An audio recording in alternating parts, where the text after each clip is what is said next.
دحرتي عب زغنيات استرأي كبيد وتهدرو معوال حوحات هتوتن عزون أخيبا كم زكايرة تفليتم والنازا سراوي تقري عرمي 7 جنرال موزي مكونن بوغونو نحدش متكعات زملكات مقلاتي بولام بخاليو قندما فيدرال منقستي عب مغلحاويس عبيت ختمات تقريان إيرتران متكعات درونن نفرتن كنكايدينا كبل عفليت اللام بعلت إسران حمشن حمل غلتشن 18 عام تمرت عب منقل علو تمرارحان عبالات الدياسبورا نسخيدة ناي حبار بزوم بستفلالي وانا وقديات بمزتين كم استزازم تقليتهم ابتا اخيبا دكتور عدي سالم باليما ايتا دورس قدو مايتا تولد دكتور ابراهام حقوسن تقرلاي مولو سندق انزا مسلو العلو تمرارحان بزحزبو العبالات الدياسبوران تساتيفهم دكتور عدي سالم باليما بزهابو مبرهي اب بيت مخري سنية امريكا بزعباب سودان دركب سراويت 7 ارمي 10 سلسن بزملكت زرقاق حقي بالوتا كيتلو بمسرة دياسبورا زدل غالسي كقبر كمزلو غنزيبهم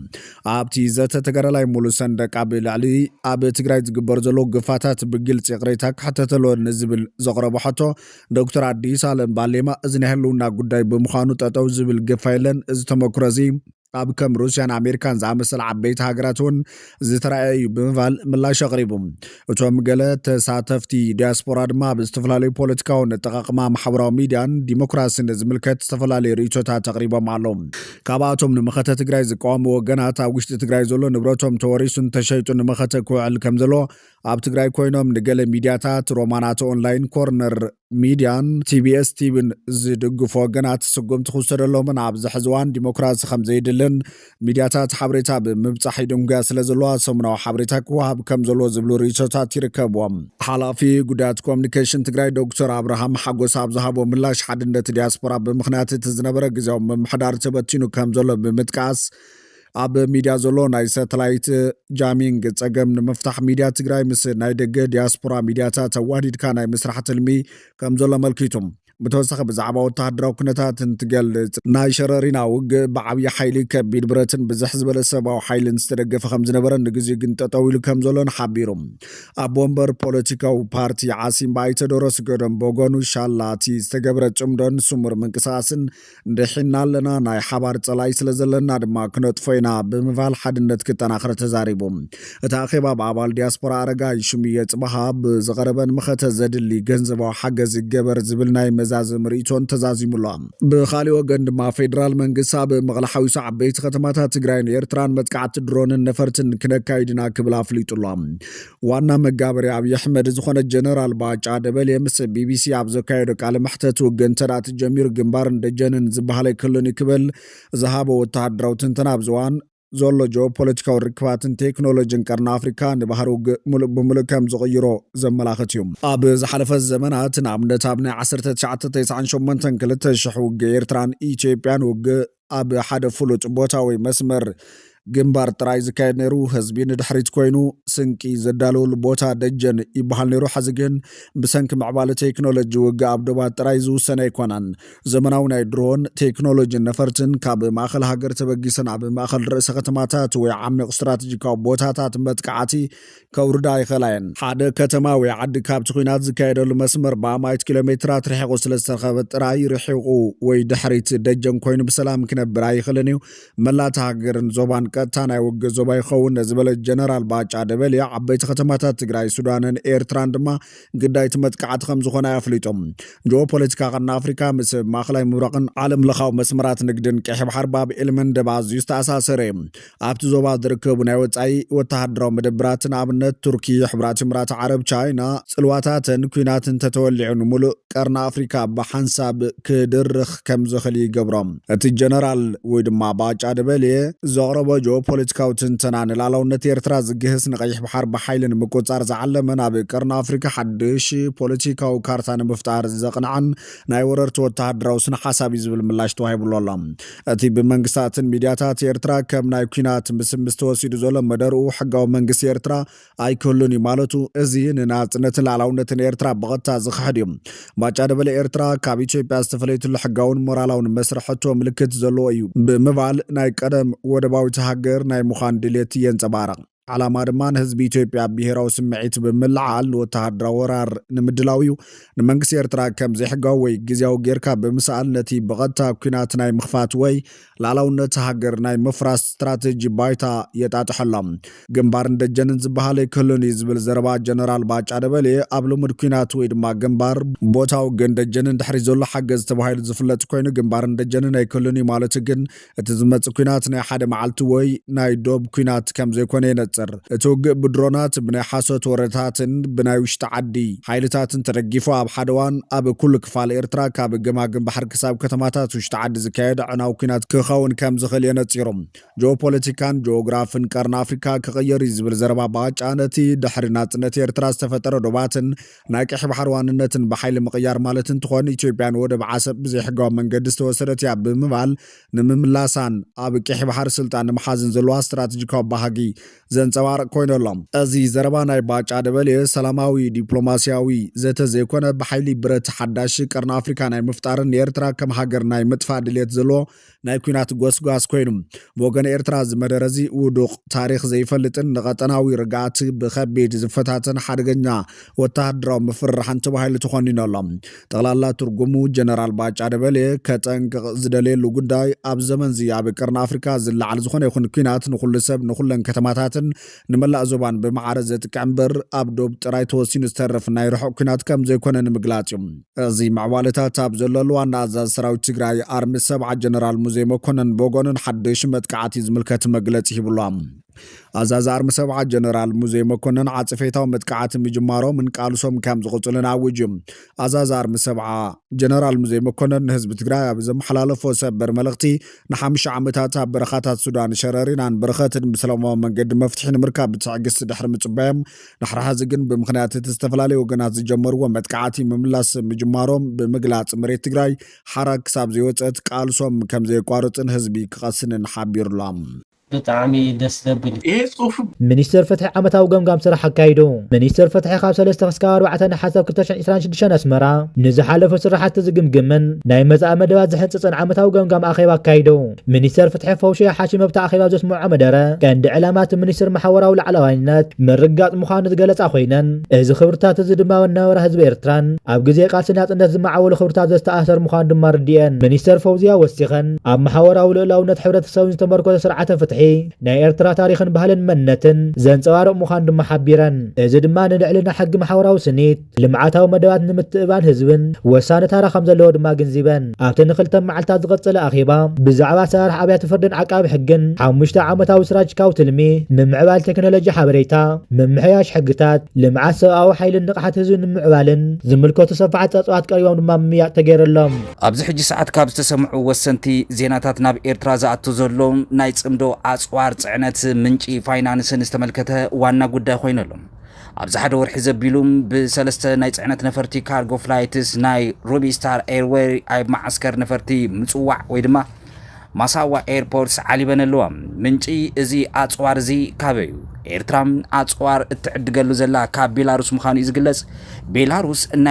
ናይ ሩስያ መሻርክቲ ሓይሊ ምዃና ዝፍለጥ እዩ ኣናሽቶ ጽዋራት ናይ ኤክስ ዩዘር ሶቪየት ዝበሃል ዘመን ዘፍርዮም ኣጽዋራት እተፍሪ ሃገር ምዃና እውን ልቢ ዝብሎ ቤላሩስ ኤርትራ ነዚ ኣጽዋር እዚ ከመይ ጌራ ብፋይናንስ ሓጊዛዊ ክትዕድጎ ክኢላ ዝብል ድማ ሕቶ ብዙሓት ኮይነሎም እዚ ጽምዶ እዚ ካብ ልቢ ሰሚሩን ናብ ተግባር ከም ዝተሰጋገረን ዝገልጽ ኮይነሎም እዚ ኤርትራ ምስ ሕወሓት ሱዳንን ግብፅን ኮይኖም ዘካይድዎ ዘለው ጽምዶ ምናልባት እውን በዚ ዕድጊት ኣጽዋር ዝተመልከተም ኩነታት ጽምዶ ሰማይ ምብጽሓ ዘረጋግጽ ኮይኑሎ ኤርትራ ዕፁ ኢኮኖሚ ከም ዘለዋ ዝፍለጥ እዩ ይኹን ዳንበር እዚ ወታደራዊ ወጻእታት ግን ብሰለስተ መንገድታት ምንጭታት እውን ከም ዝኣተወ ይግለጸሎም ክልተ ሚእታዊ ናይ ዲያስፖራ ኤርትራ ግብሪ ካብ ኣብ ወጻእ ዝነብሩ ኤርትራውያን ዝእከብ ግብርን ካብኡ ድማ ካብ ማዕድን ኤርትራ ዝርከብ ኣታዊ ኣብ ኤክስፖርት ማዕድናት ዝርከብ ናይ ወጻኢ ሸርፊ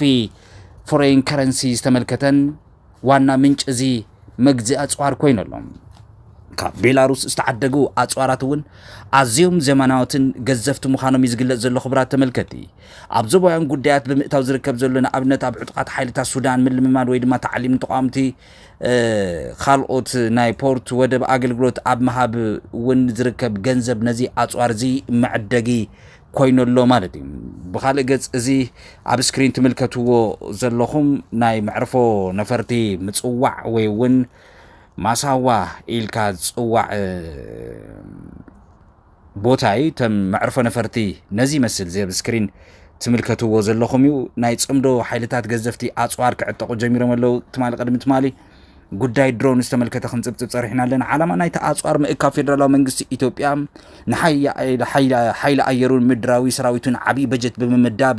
ብምምሕያሽ ገዘፍቲ ኣጽዋራት እውን ካብ ሕብራት ዓረብ ኤምሬት ዱባይ ከይተረፈ የእቱ ከም ዘሎ ዝፍለጥ እዩ ኤርትራ እውን ነዚ ወታደራዊ ሚዛን ንምሕላው ድማ ምስ ሰራዊት ትግራይ ወይ ድማ ሕወሓት ብምዃን ብሱዳንን ምስ ፋኖ ብምዃን እውን ዝገብርዎ ዘለው ኢትዮጵያ ትጅምሮ ዘላ መጥቃዕቲ ንምምካቲ ተባሂሉ እውን ይግለጽ ከም ዘሎ እዩ ተነጊሩ ክብራት ተመልከቲ ሪቶታትኩም ይበጽሐና ኣሎ ኣብዚ ስክሪን እውን ንምልከቶ ኣለና ክብረት ይሃበልና ኩላኹም ለዊ ቴንኪዩ ኢልና ኣለና ጸጋይ ገሬ ኩላኹም ንእትህብዎ ሪቶታትኩም ኣዝና ነምስግን ናትና ፎረም ላይቭ ኒውስ ስትሪም ኢና ንገብር ዘለና ናብ ዝቕጽል ዜና ክንሓልፍ ኢና ሕጂ እውን ኩላኹም ሼር ብምግባር ናብ ኩልኹም ባጽሕ ግበሩ ናብ ሓይልታት ጸረ መኸተ ትግራይ ተሰሊፎም ዝነበሩ ዕጡቃት ተጋሩ ውሳነ ፍጻሜ ስራሕ ብሄራዊ ክልላዊ መንግስቲ ትግራይ ተቐቢሎም ናብ ዓዶም ክምለሱ ቢሮ ሰላም ጸጥታን ትግራይ ወይ እውን ሰራዊት ትግራይ ወሲኑ ኣሎ እቲ ውሳነ እንታይ ይመስል ድሕሪ ዛ መሰጋገሪት እዚኣ ናባኹም ክነብል ኢና ሰራዊት ኢትዮጵያ ድሕርቲ ብወገን ግንባር ሸረሪና ዝኸፈቶ ኩናት ብወገን ኣልፋሽጋ ድማ ሓድሽ መጥቃዕቲ ከም ዝኸፈተ ተገሊጾም ሓይልታት ኢትዮጵያ ብምብራቃዊ ዶብ ሱዳን ክልል ኣልጋዳሪፍ ኣብ ዝርከብ ካብ ኣልፋሽጋ ናብ ባራኪት ገስጊሶም ከም ዘለው ሱዳን መቃልሕ ጸብጺቦም እዚ ምንቅስቓስ ምስቲ ኣብ ቀረባዋን ዕጡቃት ሓይልታት ሱዳን ናብ ዓውደ ውግእ ኣብ ማእከላይ ሱዳን ግዛት ሰሜን ኮርደፋን ዘመዝገበ ዓወታት ዝጋጠም ኮይኑ እዚ ድማ ነቲ ብኢምራት ዓረብ ዝድገፍ ምልሻ ቅልጡፍ ደገፍ ሓይልታት RSF ከቢድ ጸቕጥ ፈጢሩሎ ኣሎ እዚ ምልዋጥ ኣካል ናይቲ ኣብ ምብራቃዊ ሱዳን ካልኣይ ግንባር ንምኽፋት ዝግበር ሰፊሕ ናይ ግዳም ጻዕሪ ምዃኑ ተዓዘብቲ ይሕብሩ እዚ ድማ ጽጋታት ሰራዊት ሱዳን ንምዝርጋሕን ትኹረት ካብ ሰሜን ኮርደፋን ንምርሓቕን ዝተዳለወ ምዃኑ ይሕብሩ ጸብጻባት ሮይተርስን መግለጽታት ወተሃደራዊ ሰበስልጣን ሱዳን ንሓዊሱ ቅድሚ ሕዚ ዝተኻየዱ ምርመራታት ዝርዝር ስግረደባዊ ሎጂስቲካዊ ደገፍ ማዓስከራት ታዕሊም ከምኡውን ካብ መሬት ኢትዮጵያ ንረብሓ RSF ዝንቀሳቐሱ ትካላት ምውቃዕ ሰብኣልቦ ነፈርትን ዝሓወሰ ኢትዮጵያ ብቀርኒ ኣፍሪካ ማእከላይ መሻርክቲ ኢምራት ዓረብ ኮይና ኢትዮጵያ ኣብ ኢምራት ዘለዋ ፋይናንሳዊ ጽጋዕተኝነትን ዓበይ ከይደሎ ኢምራት ዓረብ ንቀዳማይ ሚኒስትር ኣብይ ኣሕመድ ንመደባቱ ጽገና ንምምዋል ቢልዮናት ገንዘብ ትወላ እዚ ማለት ኢትዮጵያ ነቲ ተንተንቲ ቀለቤት ሓዊ ዝብል ስያመ ኣብ ዙርያ ሱዳን ትፈጥር በዚ ድማ ገንዘብ ኢምራት ዝቕበላ ጉራብቲ ሃገራት ኣብ ጥፋት ሱዳን ኣበርክቶ ይገብራ ኣለዋ ኣብ ዝበሃለለዋን ከም በጸብጻብ ሱዳናዊ መቃልሕ እንተኮይኑ እዚ ሓደሽ ምዕባለታት ኢምራት ዓረብ ሓደሽቲ ናይ ጸቕጢ ነጥብታት ንምኽፋት ንሰራዊት ሱዳን ኣብ ዝተፈላለዩ ግንባራት ንምዝርጋሕን ሓይሉ ኣንጻር ምልሻ ንኸዋህልልን ኣብ ጉራብቲ ሃገራት ትምርኮስ ትመስል ይብል ብኻሊእ ዜናና ድማ ኣቶ ሃብቶም ዘርኣይ ኣቦ መንበር ጸብጻብ ወሃዊ ማሕበራዊ ፎረም 2026 ኮይኖም ተመዚዞም ፕሬዚደንት ቤት ምክሪ ሰብኣዊ መሰላት ሕብራት ሃገራት ክቡር ኣቶ ሲዲ ሃቶ ንኣቶ ሃብቶም ዘርኣይ ኣቦ መንበር ጸብጻብ ወሃብን ናይቲ ኣብ 2026 ዝተኻየዱ ማሕበራዊ ፎረም ገይሮም ከም ዝመዘዝዎም ድማ ተገሊጹ ኣቶ ሃብቶም ዘርኣይ ኣብ ጀኔቫ ዝርከብ ቀዋሚ ልኡኽ ኤርትራ ግዝያዊ ጉዳይ ፈጻሙ ኮይኖም የገልግሉ ከም ዘለው ድማ ይፍለጥ እዚ ሽመት እዚ ዝመጸ ድማ ብመሰረት ብዘዋዊ ጉጅለታት ዝተኻየደ መስርሕ ሕጽያት ምቕራብ እዩ ሕዚ ከም 2013 እውን ኣይኮነን ህዝቢ ነቲ ስርዓት ብልጽግና ነዚ መሰረት ዘይብሉ ስርዓት ብልጽግና ብዝግባእ ተረዲእዎ እዩ ህዝቢ ትግራይ ብተፈጥሩ ደላይ ውግእ ኮይነ ይፈልጥን ታሪክ ናይ ተጋሩ እንተርኢናዮ ውግእ ተበግሶ ገይሮም ኣብ ልዕሊ ዝኾነ ህዝቢ ኣካይዶም ኣይፈልጡን እቲ መለለይ ናይ ተጋሩ ግን እንታይ እዩ መንነቱ ሕሊፉ ዘይህብ መሬቱ ሕሊፉ ዘይህብ ብሄራዊ ህልውንኡን ክብሩ ሕሊፉ ዘይህብ ህልውንኡ ዋጋ ዕዳጋ ዘየቐርብ ኩሩዕ ጀግና ህዝቢ እዚ ጀግና ህዝቢ በብግዚኡ ውግእ ዝገጥሞ ኣይግዛእ ናይ ምብርካኽን ስለ ዝብል እምበር ውግእ ስለ ዝደለ ኣይኮነን ህዝቢ ሰራዊት ትግራይ እውን ካብዚ ህዝቢ ዝተፈጠረ ሰራዊት ኣብ ዝሓለፈ ይኹን ሕዚ አይን ጸንትን ይዝብ ዘሎምበር ንሕና ብልዕሊ ዝኾነ ህዝቢ ኸይድና ውግእ ክንውልዒና ይብለን ደላይ ውግእ ይኮነን ሰራዊት ትግራይ ይኹን ህዝቢ ትግራይ ጸላእትና ግን መሬትና ቆራሪሶም መንነትና አጥፊኦም ፋሕብትን ክንብል ህላወና ክጠፍእ ከም ህዝብ መጠን ከይንህሉ ንምግባር የምሕዝውን ኣብ ቅድሜና ተገቲሮም ዘለው ለዚ ክፍለ ሰራዊት ክንፈ ከምቲ ዝፍለጥ ናይቲ ጅግና ክንፈ ጀግንነት ናይቲ ጅግና ዋልታ ጀግንነት ናይቶም ካልኦት ሃርበኛታት ጀግንነት ብምውራስ ምስተን ዝበልናየን ፍሉይ ክብርታት ኣጠዓዒምና ሕዝውን ዘበት ንብሔራዊ ጽንተት እንብለሉ ወቅቲ እዩ ንሕና እንዳሃለና ብህይወት እንዳሃለና ትግራይ ፈቆዶ ተበታቲና መሬታ ተቆራርሹ ተሸርቢሙ ህዝቢ ትግራይን ከም ህዝቢ ዝከኣሎም ኩሉ ጥፊኦም ካብ ዘጥፍዎ ተረፍ ድማ ፈቆዶ ዓዲ ተበታቲኑ ትግራዋይ ዝበሃል ንኸይህሉ ብግልጺ እዮም ዛረቡ ዘለው ኣብ ቀረባ እዋን ከም ንሰምዖ ዘለናውን እዞም ንኢትዮጵያ ሓድነት ብጀግንነት ክሳዶም ዝሃቡ ሃፄ ዮሃንስ ከይተረፈ 17 ዓመት ሙሉእ ንሓድነት ኢሎም ጸረ ባዕዲ ከም ዘይተዋገአ ሁሉ ኣብ ውግእ ዓድዋ ይኹን ኣብ ኩሎም ጸረ ባዕዲ ጅግና ራእሲ ኣሉላ ኣባነጋ 13,000 ምስ ባዕዲ ተዋጊኦም ተዓዊቶም ኢትዮጵያ ትበሃል ከይትድፈር ከም ዘይገበሩ ሁሉ እቶም ጀጋኑ ዝበሃል ተጋሩ ሽሞም ንዘይምልዓል እቶም ታሪክ ዝሰርሑ ጀጋኑ ወለድና ሽሞም ንኽራኸስ ንኽጠፍእ ጠቅላይ ሚኒስትር ዝበሃል ሰብኣይ እውን ዝገብሮ ዘሎ ዕሪ ርካሽ ፕሮፓጋንዳ እንሰምዖ ኣለና ኣብ ቀረባ እዋን እውን ህዝቢ ኣምሓራን ህዝቢ ትግራይን የጋጭ ወለይ ደኾን ኢሉ ጸላእትኹም ሰሜን እዮም ዝብል ዕሪ ርካሽ ፕሮፓጋንዳ ኣብ ምንዛሕ ይዝርከብ ኩላትና ከም ንፈልጦ ግን ህዝቢ ኣምሓራ ኮነ ህዝቢ ትግራይ ኮነ ህዝቢ ኦሮሞ ህዝቢ ዓፋር ኮነ ህዝቢ ትግራይ መሰረታዊ ዘባኣስ ነገር የብሎም ኩሎም ዝጸልእዎ ጭቆና ኩሎም ዝጸልእዎ መግዛእቲ ስለዚ እዞም ጆኖሳይደራት ሕዚ ህዝቢ ትግራይ ንበይኑ ፈሊኻ ንምቓዕ ፈሊኻ ንምጥፋእ ዘይፍሕትርዎ ዘይጽሕትርዎ ነገር የለን ኩሉ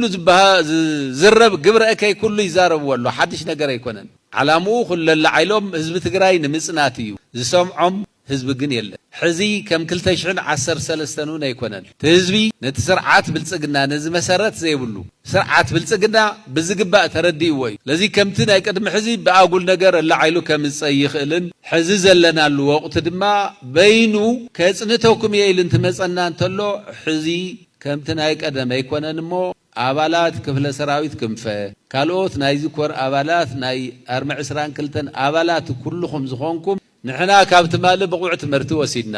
ሕዝውን መንነትና ሓሊፍና ንዘይመሃብ ኣብ ሙሉእ ድልውነት እንርከብ ህላው ህዝቢ ትግራይ ውሕስ ንምግባር ዝተዳለና ሰራዊት ስለዝኾና ከምቶም ናይቲ ማሊ ጀጋኑ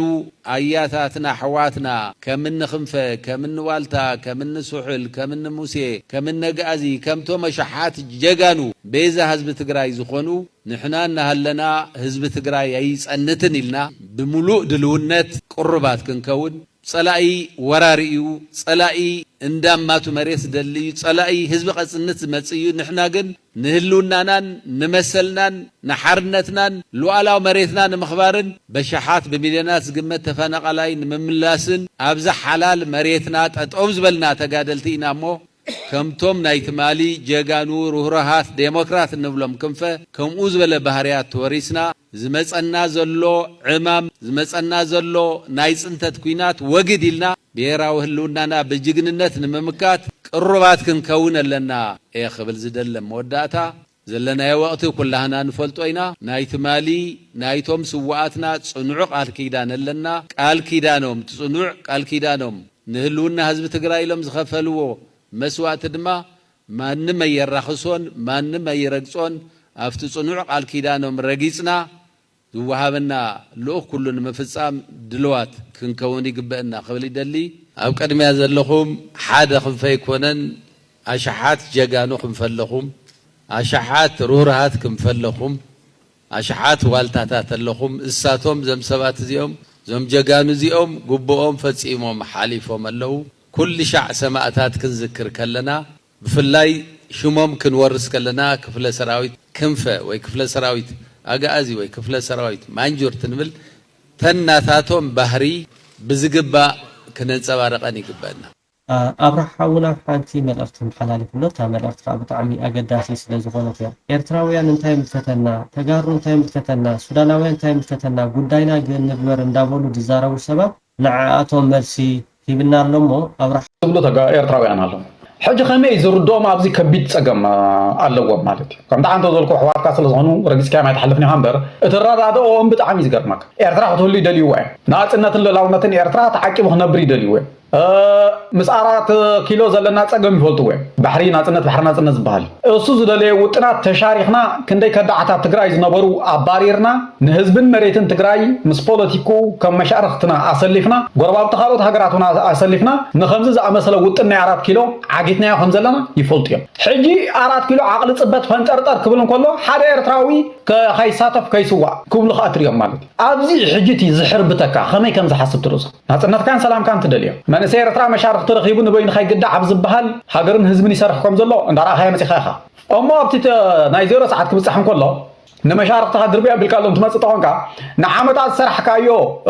ጥበብ ተፍርሶ ኣለኻ ማለት እኮ بتناصل خونا الله مالتي بتناصل لامو نخوده تخوينا كافلو مشركنات انتهت لنا بتناصل ندحر كوينا خنريو اب غداي تግራይ እንደحرات زين دغاغف كوينا اب غداي سودان زين دغاغف انت خوينا زي انت ايدلينا رات شركنات كافلو مهانيص نايو بتناصل دا زين صبه باقا صلاي اب صورنا هنغطمو اب بادم هنغطمو كوفيلنا زين صبه اب حسب هنغطمو كوفيلنا زين صبه صلا بسودان تطويو اب دوبات ኤርትራን ሱዳንን ክንገጥሞ ኮፊልና ዘይ ንጽበ እንታይ ናይ ሽርክነት ጻዕር ዘካይድ ነርና ሽርክነት ጻዕር ዘካይድና ያኮ መስዋዕትና ክውሕድ መሻርክትና ክበዝሑ ዓቕሚ ጸላኢ ክንምዝሑቕ ብመሬትን ብዓቕሚ ሰብን ክንጭብጦ ኢና ክንሰርሕ ጸኒሕና እኮ እዚ ማእከል ረብሓታቱን ኤርትራ ዝገበረ ካልኦት ካ ኩሎም ተረባሕቲ ማእከልና ኻንሕና ኤርትራ ጌርና ንዛረብ ስለዚ እዚ ከምዚ ንክመጽእ ጸንሐ ሓይሊ ጸላ ፈንጠርጠር ክብል እንከሎኻ ከቃብጾ ብሓባር ይዘቃብጾ ኣብቲ ምቅባጽ ከውን ኮለ ኢድካ ሓውስ ተልካ ግን እቲ ሽርክነቱን ካፈሎም ዝህንጽ ኣይነበረካን ብተናጸል ክትመጽእ ነርካ ስለዚ ኣብቲ ርእሱኹም ይጸገም ዘሎ ሓልየት ናይ ኤርትራውያን መናእሰይ ኣይኮነን ሓልየት ኤርትራውያን መናእሰይ ምዃኒ እቲ ሽርክነት ምግባር እዩ ንኤርትራዊ መንእሰይ ከይስዋዕ እንዲኻ ተሓልየሉ ዘለኻ ኣዋልድና ኣወዳትና ክፈርዩ ክወልዱ እምበር መንጥይት ይምነየሎ ስለዚ ስለን ሓልየሎም እንታይ ክንገብር ነርና ተተባሂሉ ኢድካ ኣኪብካ ስኡበልና ኣብከ ከይትሕወስ ኣይኮነን ስለን ሓልየሎም መሻርክቲና ክነብዝሓሎም ነርና ጸላኢና ክነውሕደሎም ነርና ንኣብነት ፀሓይ መሪራ እንተልያ ንፀሓይ ካብ ሰማይ ከተውርዳ ኣይትኽእልኒ ኢኻ ኩንነት ነቲ ፀሓይ ሚኒማይዝ ክትገብሮ ብመጠኑ ሙቆት ክትቅንስ ግን ክትጣበብ ትኽእል ኢኻ መፅለለ ትሰርሕ ገረብ ትተክል ዝተፈላለዩ ነገር ትገብር ማለት እዚ ሕጂ ንክትቅንሶ እምበር ነታ ፀሓይ ግን ከተውርዳ ኣይትኽእልኒ ኢኻ ኩንነት እዩ ስለዚ ጸላኢኻ ጸላእ ኣለካ ኩንነቲ ንጸላኢኻ ፈታዊኻ ክትቀይሮ ይትኽእልና እንታይ ዳ ትገብር ዓቕምታቱ ብዓቕሚ ሰብን በተሓሳስባን ብመሬትን ትምንጥሎ ማለት እዩ ተዳኽሞ ስለዚ ሓልዮት መንእሰይ ኤርትራ ኣለካ ተኮይኑ እንታይ ካ ትገብር ጸላእቲ ተውሕደሉ መሻርክቲ ተብዛሓሉ ስለዚ ሓላይ ሰራዊት ኤርትራ ዝበሃል እንታይ ክገብር ሓጊም ከሪሙን ምስተጋሩ ሕዋትና ዝምድና ክንፈጥር ምስሱዳናውያን ሕዋትና ዝምድና ክንፈጥር ትግራይ ጸላእትና ከይጥቀምላ ሱዳን ጸላእትና ከይጥቀምላ እዚ ኣማሲኡ ንመን እዩ ንሰራዊት ኤርትራ ዓቢ ደገፊ ተጋሩ ወጉና ዘይኮኑስ ኣብ ጎንና ኮይኖም ክቃለሱ ኣለዎም ሱዳናውያን መሬቶም ናይ ጸላኢ መንጠር ክኾኑ ይብሉን እዚ ሓልዮት ንመንእሰይ ኤርትራ ኣርዑት ይቆለሉ ማለት እቲ ሓልዮት ዝበሃል ናይ ብሓቂ እዚ ከይትማውት እንተልካያ ግን ዝኾነት ሃገር ጸላእ ክመጻ ከሎ ናይ ግድን እያ ትስዋዕ ዝኾነት ሃገር ከይማውት ከይስዋዕ ትበሃል ሃገር የለን እዚ ሓልዮት ኣይኮነን እዚ ልኽበጣ እዩ እዚ ኣምሰልነት እዩ እዚ ሃገር ምሻጥ ኩነታት ተውዳእ ኣቢልካ ግን መንእሰይካ ክዓርፍ ናብ ልምዓቱ ክምለስ ትደሊ ስለዚ ኣብቲ ተሓሳስበኹም ፀገም ኣሎ ኣብዚ ሓውና ኣወል ዘዳለዎ እዚ ኩና ሲበርግጽ ማለት ትመጻ ይነበራና ሃገር ማለት እዩ ኣንያቱ ውልቀ ሰብ ኣይኮነን የለን ዝብል ዘሎ ከምኡ በል ተባሂሉ ይኹም ዝብል ዘሎ ንሱ ይኮነን የለም ኩና ዝብለና ዘሎ ኮማ ዓይነት መደብ ኣዳሊዎም ዝህብዎ ዝምልከቶም ኣካላት ኣለዉ ሕጂ እታ የለን ትበሃል ንገሊኦም ገርህታት ናይ ብሓቂ ዘየለ መሲልዎም ፀኒሑ ማለት ሕጂ ኣሎ ክትብሎም ከለካ ፀገም እዩ ንገሊኦ ዝኸውን ሕቶ ትግራይ ኮፍ ኢሉ እንከሎ የለን ከመይ ጌርካ የለን ክትብል እምበኣር እዞም ከምዚ ኣመሰልኩም ሰባት ኩሉ ግዜ ኩንነታዊ ተሓሳስባ ክትውንን ኣለኩም ኩንነታዊ ኣብቲ ናይ ብሓቂ ኩንነት ናይ ብሓቂ ዓለም ዝበሃል ኣሎ ኣብ ፅንፅዋያት ኣብ ሕልምታት ኣብ ትምኒታት ዘይኮነ ኣብቲ ናይ ብሓቂ ኢኻ ትነብር እታ ክትገብራ ትኽእል ኢኻ ትገብር ከም ኣብርሓ ከም ሓደ ኤርትራዊ ኣነ እንታይ ክትገብር ዝኽእል ተባሂሉ መንእሰይ ኤርትራ ዕጥቅኻ ደርብዮ ህደም ከይትስዋዕ እዚ ክኸውን ዘይክእል እዚ ሲልካ ኣምሰልነት ሓሳቡ ፈታዊ መሲልካስ ሎቕመፅመፅ እየ ዝብሎ ኣነ እዚ እታ ክገብራ ዝኽእል ግን እንታይ መሻርክቲ ከብዛሓሉለኒ ጸላእቲ ከውሕደሉለኒ እዚኣ ኩንነት እያ ትከኣል እያ እዚኣ ማለት ትከኣል እያ ስለዚ ኣብቲ ዝከኣልን ኣብቲ ኩንነትን ጥራሕ ግዜ ከጥፍእ ዝኽእል ሕጂ ከምዚ ዓይነት ስነምሮ ክህልወና ኣለዎ ኣቐዲምካ ማለት እዩ ባርያሲ ሓጋዚ አንተ ራእይሲ ኩርን ዓይዳ ተሓብእ ይበሃል እዚ እንታይ ማለት እዩ ወዮ ሎሚ መሻርክቲ ምስ ረኸብካ ንበይንኻ እኳ ዓጥቅኻ ዘይፈታሕካ ንበይንኻ እኳ መሪርን ዘይበልካ ንበይንኻ እኳ ሓሳይ ዘይገርካስ ሎሚ ምስ ደልደልካ መሻርክቲ ምስ በዛሕካ ጸላት 5 ወሓዱስ ከም ዝግበር ፈርከሽከሽ ሎሚ ዳና በፈርከሽከሽ ሎሚ ሞት ዝሓሸንት ዝረሃውን ኩስታይ ስለዚ ከምኡ ጌርካ ዓጥቂ ህዝቢ ኤርትራ ሞራል ህዝቢ ኤርትራ ንምፍታሕ ዝግበር ፈንጠርጠር ጉቦ ኣይኮነን ሕጋዊ ኣይኮነን እቲ ሓልየትና ናይ ብሓቂ ልባውን ኣገባብ ዘለዎ ሓልየትን ይኸውን ዘለዎ ልኽበጣ ክኸውን የብሉን እዚ ክብል ይደሊ ቀጽልካ ዝነበረ እንታይ እዩ እቲ ኩናት እዩ እቲ ኩናት ዋልሓንቲ ኸት ጽቢትና ወጻኢ ኣይነበረን ከም ሰብ ምናልባት ዝተጋነነ ርዲት ኣብ ሓይሊ ህዝቢ ኤርትራን ሓይሊ ህዝቢ ትግራይን ክህልወን ንኽእል እዩ ናይ ብሓቂ ውሽጣዊ ርዲት ናተይ ግን ህዝቢ ኤርትራን ህዝቢ ትግራይን ተሻሪኹ ዝገብሮ መኸተ ወይ ቃልሲ ክሳብ ኣፍሪቃ ብምሉእ እውን ክሕዝ ይኽእል እዩ ከምኢለ ዝኣምን ይትረፋ ብ4 ኪሎ ዘሎ ዝተማረኸ ጁጅማጁጅ እንታይ ከም ተብልዕ እንታይ ከም ተስትዮም ዝጠፋእካ ምዚኣቶም ክትዋጋእ ከለሃኮ ማይ ከለና ዲ እኽሊ ከሎ ዲ ክትብል ኣለካ ማይ ኣሎ ዲ እኽሊ ከሎ ዲ ክትብል ኣለካ ምክንያቱ በሽሓት ሓፊሶም ክመፅኦም እንታይ ኻ ክትድሮም እንታይ ኻ ክትስትዮም ባዕሎም ፈልጡ ይሙት ኢልካ ሱቕ ከይትብል ባህልና ኣይኮነን ስለዚ ከም ውግእ ኢልካ እውን ተሓስቦ ኣይኮነን ኩና እዚኦም ንዓና ኩሉ ግዜ ፀገም ዝኾነና ንህዝቢ ኤርትራን ንህዝቢ ትግራይን ኣዋጊእኻ ብድሕሪት ኮንካ እንዳስሓቅካ ምልጋፅ እዩ ካብዚ ዕሽነት እዚ ክንወፅእ ኣለና ኢልና ን10 ዓመት ሰሪሕና ማለት ድሕሪ ነዊሕ ትካላዊ ኮይኑ መንግስታዊ ኮይኑስ ኣብ ዝበፂሕና እዚ ጥበብ እዚ እዚ ጉርሒ እዚ ካብ ፈለምኡ ክውን ንኸይከውን ኣተሓሳስባ መራሕቲ ወያነ ብጣዕሚ እንድሕሪት መሊስና ማለት እዩ ንስኻትኩም ወላ ሓንቲ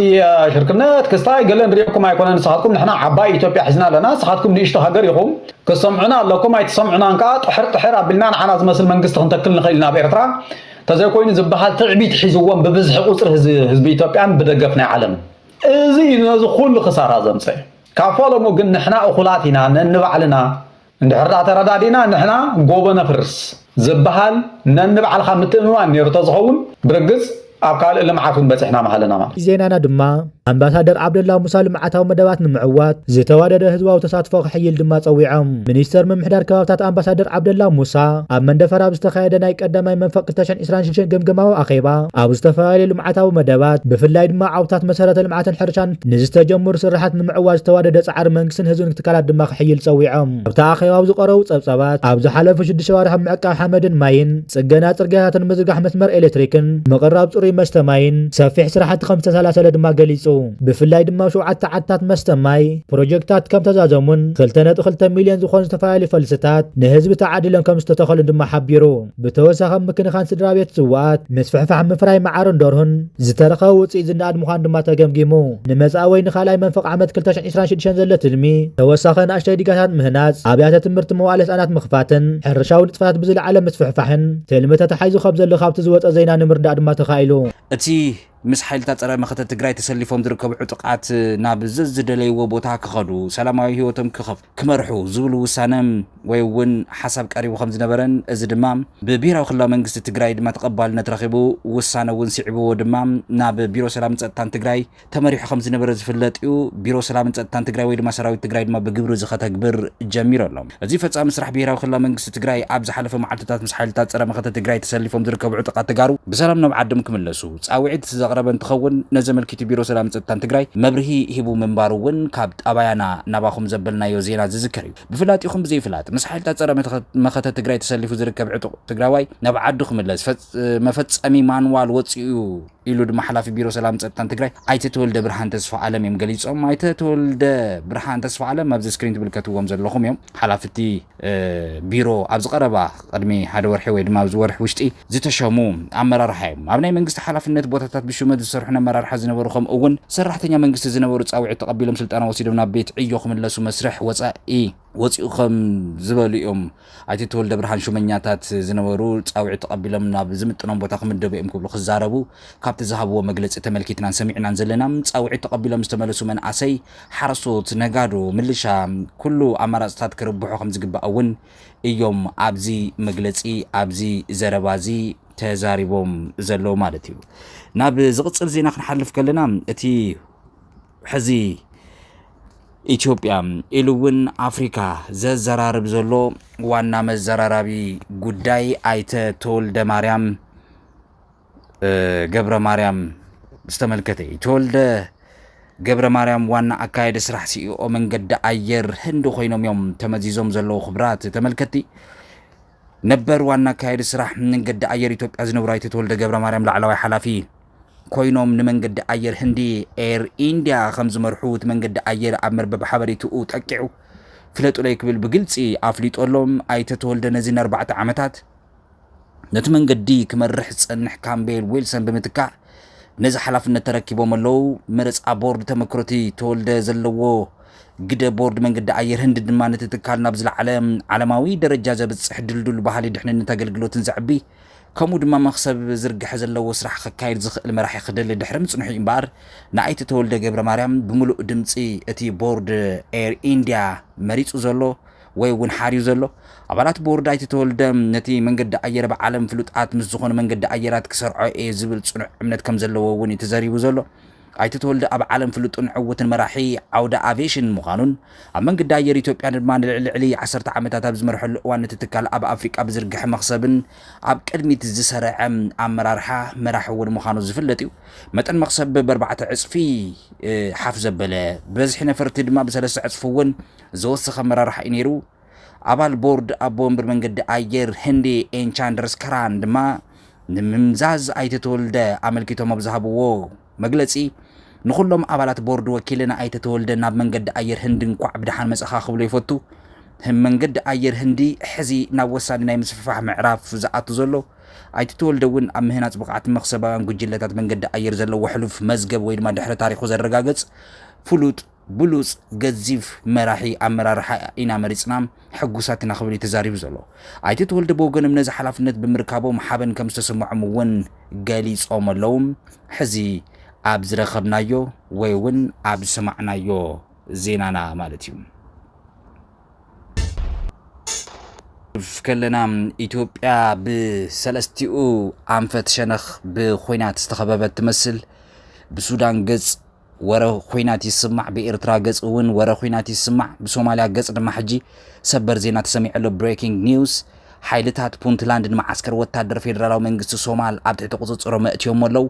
እዚ ንሶማል ጥራሕ እውን ኣይኮነን ንፌደራል መንግስቲ እውን ሓደጋ እዩ እዚ ዜና እዚ እንታይ ይመስል ቀድሚ ናብቲ ዜና ብዝርዝር ምእታውና ርእቶታትኩም ኩሉ ንምልከቶ ኣለና ሃይለ ሙልጌታ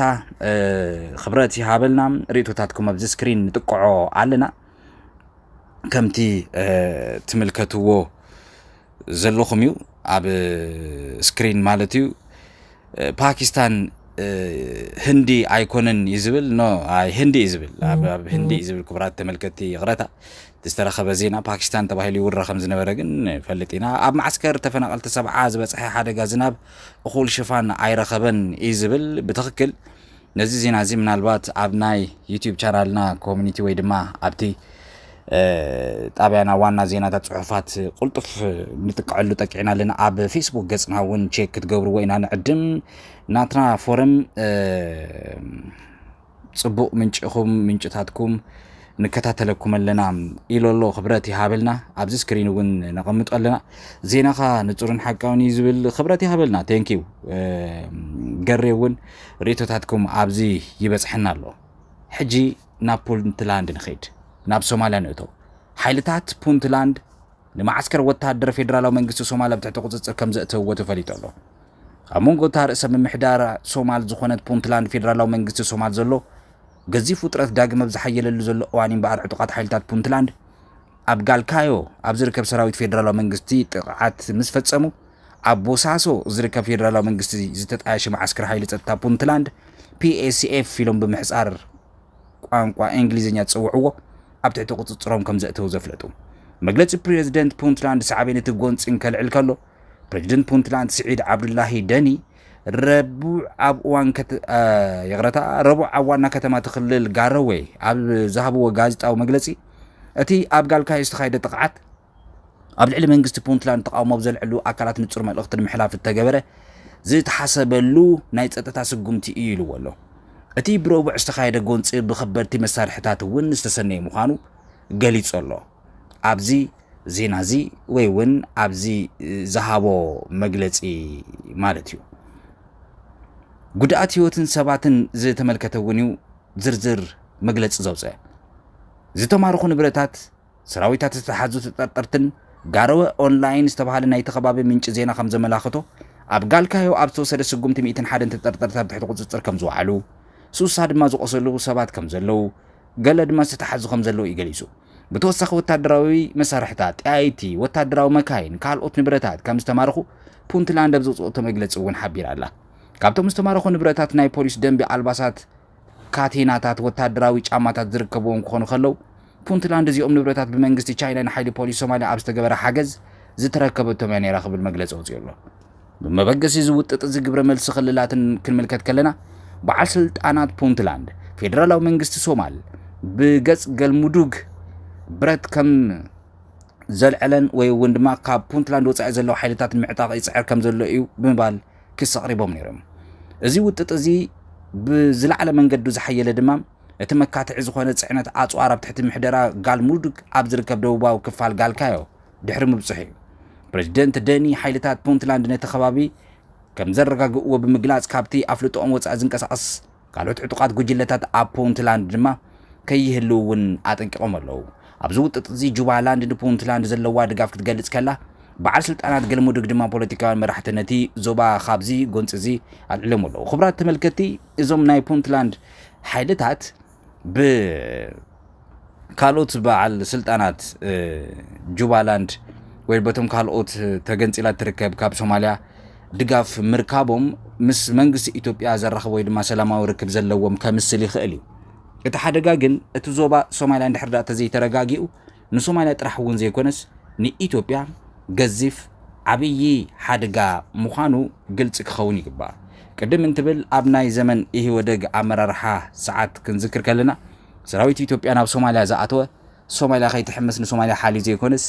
ኣብ ሶማልያ ንዝፍጠር ጎንፅን ወይ እውን ኣብ ሶማልያ ንዝመፅእ ፖለቲካዊ ሕመቕ ኣብ ኢትዮጵያ ክሳብ ክንደይናይ ዋዒ ፖለቲካዊ ድማ ገዚፍ ዝኾነ ፀገም ከም ዘምፅእ ስለ ዘነፀረ እዩ ነይሩ ናብ ዝቕፅል ዜና ሓሊፍና ኣለና ኣብዚ ቅፅል ዜና ናይ መወዳእታ ዜና ንኽቡራት ተመልከቲ ኣብዚ ስክሪን ትምልከትዎ ዘለኹም ፕሬዚደንት ፔስኪሻን እዩ ምስ ላዕለዋይ መራሒና ክንራኸበ ይከኣልናን ክብል ድማ መረረቱ ገሊጹ ኣሎ ፕሬዚደንት ኢራን ብሰንኪ ዝተፈላለዩ ምክንያታት ምስ ላዕለውቲ መራሕቲ እታ ሃገር ክራኸቡ ኣዝዩ መፀገሚ ምዃኑ ገሊጹ ኣሎ ፕሬዚደንት ኢራን መስዑድ ፔስኪሻን ምስ ላዕለዎት መራሕቲ እታ ሃገር ሙጅተባ ኸማኒ ርክብ ንምግባር ሃገራዊ ውሳነታት ንምሕላፍ ኣዝዩ ኣፀጋሚ ኮይኑ ከም ዘሎ ዕላዊ ገይሩ ኣሎ እዚ መግለፂ ፕሬዚደንት ፔስኪሻን ዝስዕብ ዘሎ እቲ ሓድሽ ላዕለዋይ መራሒ ሙጅተባ ኸማኒ ናብ ስልጣን ካብ ዝመፅእ ትሒዙ ክሳብ ሕጂ ቶም ኣብ ቅድሚ ህዝቢ ወይ ድማ ብቪድዮ ብዘይ ንጹር ብዝኾነ መንገዲ ክረኣዩ ይከኣሉን ጥራሕ ዘይኮነስ እቶም ኣመራርሓ እውን ብስሩ ክረኽብዎ ይከኣሉን እቶም ሚኒስትራት ክርእይዎ ይከኣሉን ከዛረብዎ እውን እዮም ዘይከኣሉ እዚ ፕሬዚደንት ፔስኪሻን ምስ ዝምልከትዎ ኣብ መንጎ ላዕለዎት ሓለፍቲ መንግስቲ እቲ ቤት ፅሕፈት እቲ ላዕለዋይ መራሕን ዝግበር ዘለዎ ምርኻባት ብልዑል ናይ ፀጥታ ጥንቃቐን ኣሜሪካን እስራኤልን እውን ትስለለና ኣላ ኢሎም እውን ስለ ዝሰግዑ በዚ ዝተላዓለ እውን ኣብ ኢራን እዚ ሰብ ዘገረመ ዜና ተሰሚዑ ኣሎ ሚኒስትራት ነቲ ሱፕሪም ኮርት ዋና ሊደር ሱፕሪም ሊደር ዝበሃል ኻማኒ ሙጅተባ ኻማኒ ክረኽብዎ ኣይከኣሉን ሕዚ ንዝኣተኹም ክቡራት ተመልከቲ ቅድም እንትንብል ብዛዕባ ኣብ ጽምዶ ኣመልኪትና ዝሰማዕናዮ ዜና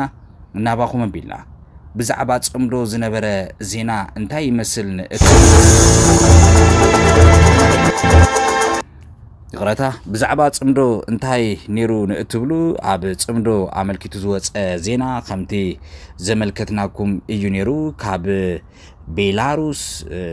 ዝመፀ ኣፅዋር ኣብ ኣስመራ ምፅዋዕ ምዕራፍ ኣየር ወሪዶ ኣሎ ንጽምዶ ገዘፍቲ ኣፅዋራት ይሓልፎ ኣለዉ እዚ ድማ ኣብ ፌደራል መንግስቲ 4 ኪሎ እውን ፅቡቕ ዜና ኣይመስለንን እቲ ኩነታት ግን ሰላም ንክኸውን ትምኒትና እዩ ምናልባት ዜና ጥራሕ ምንባብ እውን ዘይኮነስ ሰላም ንህዝቢ ኢትዮጵያ ንትግራይ ንቀርኒ ኣፍሪቃ ንኤርትራ ንሱዳን ንሶማል ንግብፂ ንምነ እቲ ኩነታት ከምቲ ትምልከትዎ ዘለኹም የሓድሽቲ ምዕባለታት ላይቭ ኒውስ ኢና ስትሪም ንገብር ዘለና ብኻሊእ ዜናና ድማ ናይ ቤላሩስ ዓባይ ናይ ጽዕነት ነፋሪት ተባጽዕ ተረኣያ ናይ ቤላሩስ ዓባይ ናይ ጽዕነት ነፋሪት ተባጽዕ ተረኣያ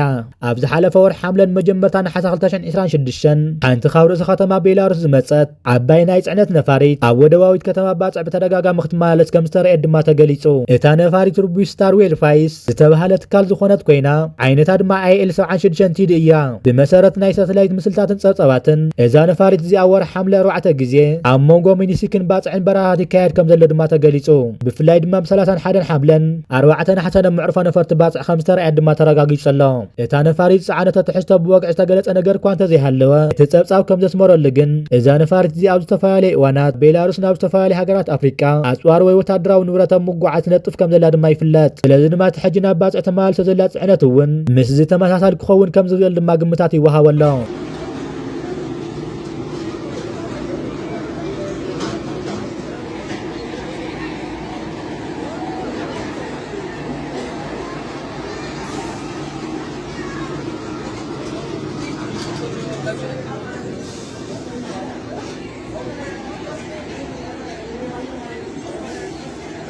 نعرة يقفوا لموتيو